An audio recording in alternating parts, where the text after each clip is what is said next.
16 ডিসেম্বরে কোথায় গেলাম, কি করলাম, আমি কেন এত বেশি হ্যাপি ছিলাম, তো এই নিয়েই আজকের ব্লগটা। তো সবাইকে ওয়েলকাম করছি। হ্যালো অ্যান্ড আসসালামু আলাইকুম এভরিওয়ান। তো আমরা চলে গিয়েছিলাম সিএলও রুফটপে, এটা হচ্ছে খিলগাঁও ব্রাঞ্চে। আর ঢুকতেই আমার কাছে খুব ভালো লেগেছে, কারণ আমি সুন্দর একটা ইন্টেরিয়র দেখলেই আর জায়গাটা যদি অনেক বেশি কাম অ্যান্ড পিস হয় তাহলে আমার অনেক বেশি ভালো লাগে। খুব বেশি মানুষ ছিল না, গ্যাদারিং ছিল না, এই জন্য আমার কাছে ভালো লেগেছিল। আর দুপুর বলবো না, 3টা-4টার মতো বেজে গিয়েছিল। তো আসলে লাঞ্চ করব না কি করব বুঝতে পারছিলাম না। তারপর হচ্ছে লাঞ্চের যে আইটেম সেটাই নিয়েছিলাম। জাস্ট অর্ডারটা দিয়েই আমি হচ্ছে পুরা যে সিএলও রুফটপটা মানে পুরা রেস্টুরেন্টটা আমি একটু ঘুরে দেখছিলাম। আর এই জিনিসটা দেখে আমার হচ্ছে ছোটবেলার কথা মনে পড়ে গিয়েছে।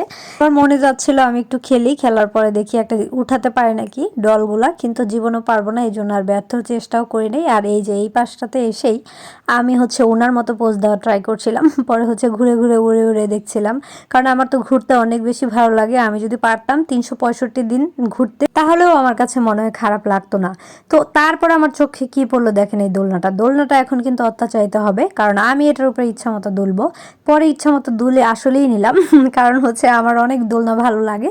আর এত সুন্দর করে ডেকোরেট করা ক্রিসমাসের যে গাছটা, এটাতেও এত সুন্দর করে, আর সিএলএটাও এত সুন্দর করে রিপ্রেজেন্ট করেছে ওরা। আমার কাছে আসলে প্রত্যেকটা জিনিসই অনেক বেশি ভালো লেগেছে, এলিগেন্ট লেগেছে। আমি এর আগে গিয়েছিলাম বনানীরটায়, এখন চলে এসেছে খিলগাঁওটায়।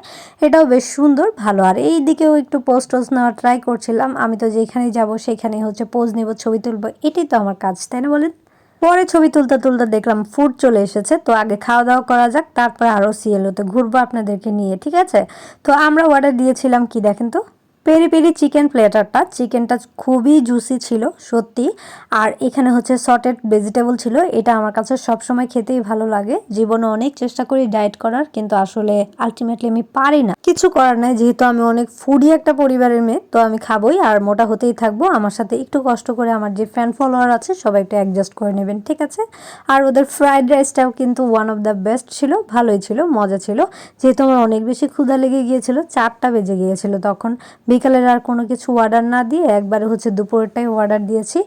আর এখানে খুব আরাম করে আমি খেয়ে নিচ্ছিলাম। আর মাউন্টেন ডিউ ছিল এটার সাথে, এটা ছাড়া জমবেই না, কারণ আমি হচ্ছে কোক পেপসি এগুলো খেতে অনেক বেশি পছন্দ করি। আর আমি হচ্ছে কি জানি বলছিলাম যে এটা সেটা, মানে যেখানে যাব সেখানে আমার মুখটা চলতেই থাকবে। আচ্ছা যাই হোক, খাওয়া দাওয়া শেষ হয়ে গেল। তো আমি হচ্ছে উপরে চলে এসেছি। এই ঝাড়বাতিটা দেখে তো মন চাইলো এটা এখনই বাসায় নিয়ে যাব, মানে আমার যে কি অবস্থা। তারপরে এই যে ওদের সিনারিওগুলোও ভালো লেগেছে। এইখানে হচ্ছে এখন আমার চিন্তা আমি উপরে উঠবো, উপরে উঠে ছবি তুলবো। কারণ মাঝে মাঝে মনে হয় যে আল্লাহ আমাকে দুনিয়াতে পাঠাইছেই হচ্ছে ছবি তোলার জন্য আর ব্লগিং করার জন্য, যেহেতু এইটা হচ্ছে আমার নেশা পেশা সবকিছুই। মানে আমার ব্লগিং করতে আসলে অনেক বেশি ভালো লাগে, আর আমি কিন্তু খুব শখের বশেই করি।